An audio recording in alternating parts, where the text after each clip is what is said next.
Welcome to This Explainer. Today we're going to untangle the complex, deeply tragic, but honestly remarkably resilient history of Burundi. It's a nation nestled right in the African Great Lakes region, and it's a place of just profound physical beauty, yet it holds these deep historical scars. Actually, it really serves as a masterclass in how history and colonialism can completely shape a modern nation. Let's dive in. Let's start right off the bat with this really powerful observation from our source material. It goes, Burundi was born out of tension, and its identity is inseparable from its contradictions. Honestly, that single sentence, that's the lens through which we have to view everything we're about to talk about. This is a country balancing right on the razor's edge between immense potential and immense struggle. So, here's our roadmap for this explainer. We're going to start with a land of paradoxes, then look at the colonial fracture, independence and enduring conflict, the fragile path to peace, and finally, culture, resilience, and future. All right, Section 1, a land of paradoxes. You know, if you look at Burundi, it's framed by the stunning Kiramiro Mountains and the deep waters of Lake Tanganyika. It literally looks like Eden. I mean, we're talking fertile soil, lush forest, abundant water, the whole shebang. Yet, in a really staggering paradox, a high population density combined with a long history of instability has left it as the world's third poorest country, heavily reliant on subsistence farming. Now, what might actually surprise you here is that these three main groups, the Twa, the Hutu, and the Tutsi, originally represented fluid socio-occupational classes. They were not rigid racial divides. In the early kingdom of Burundi, they shared the exact same language, Kirundi, and a shared culture. Think about it like this. A farming Hutu who acquired enough cattle could effectively become a herding Tutsi, and vice versa.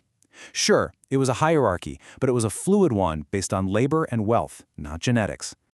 Moving on to Section 2, the colonial fracture. Okay, this right here is where the story takes a devastating pivot. When European powers arrived, first the Germans and then the Belgians, they just couldn't comprehend the fluid nature of Burundian society. So, applying their own rigid, racialized worldview, they basically decided the cattle-herding Tutsi were the natural aristocracy and the farming Hutu were a permanent underclass. They formalized these identities. They literally froze a shared, flexible culture into a deeply polarized, institutionalized system. We can see how decades of foreign rule fundamentally altered the social fabric here. Burundi was absorbed into German East Africa back in 1884 and then taken over by Belgian troops as a mandate in 1916. By the time Burundi finally achieved independence on July 1, 1962, well, the damage was already done. The colonizers handed the newly independent nation a ticking time bomb of engineered social division.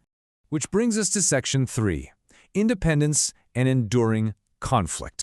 Right after independence, the political struggle rapidly and tragically morphed into ethnic violence. In 1972, following a Hutu rebellion in the south, the Tutsi-dominated military and government responded with overwhelming force. Our sources note that soldiers and militias killed an estimated 200,000 people. 200,000. They systematically targeted educated Hutus to eliminate future opposition, and hundreds of thousands more were forced to flee into exile. It was just a catastrophic bleeding of the nation's human capital. And the cycle of retaliation just kept going.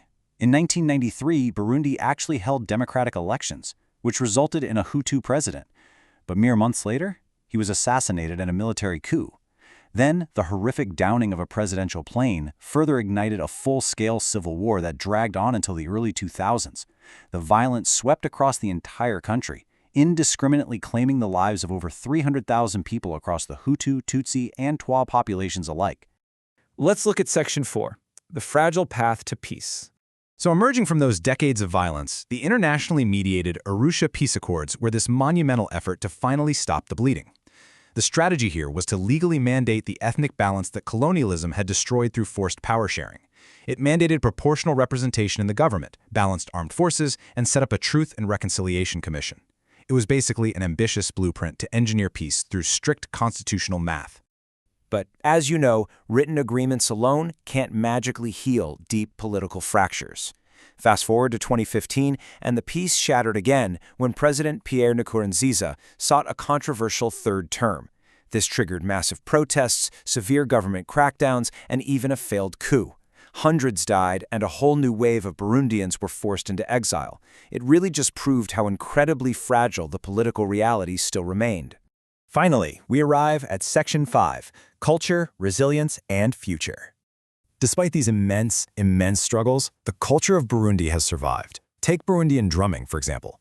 It isn't just music, it's literally the heartbeat of the nation. It's celebrated by all groups, Hutu, Tutsi, and Twa, and it's actually been recognized internationally as a masterpiece of oral and intangible heritage. When those drums play, they speak to a shared past, a time before those rigid lines were drawn by outsiders, reminding the people of their absolute capacity for peaceful coexistence.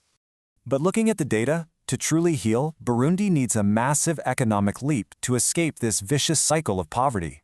For decades, historical growth has been super sluggish, totally bogged down by instability. A mere 3 or 4% growth? That just won't cut it anymore. To begin rebuilding its destroyed infrastructure and lift people out of extreme poverty, the numbers show Burundi requires sustained, rapid economic growth of at least 6 to 8% annually. And the crazy part is, the potential is absolutely there. With incredibly fertile soil, reliable rainfall, and a population known for its strong can-do grassroots spirit, the key really lies in unlocking its agricultural potential. But this requires what our sources call a structural big push. We're talking massive, coordinated investments in education, infrastructure, and governance to finally break that historical cycle once and for all. So I want to leave you with this provocative thought from our sources that perfectly frames the destiny of this complex nation. Will Burundi, with its own Burundians, win or implode? After centuries of having their identity manipulated by outsiders, the ultimate fate of Burundi now rests squarely in the hands of its people. What they choose to do with their undeniable potential, well, that's a story still being written. Thanks so much for joining me for this explainer.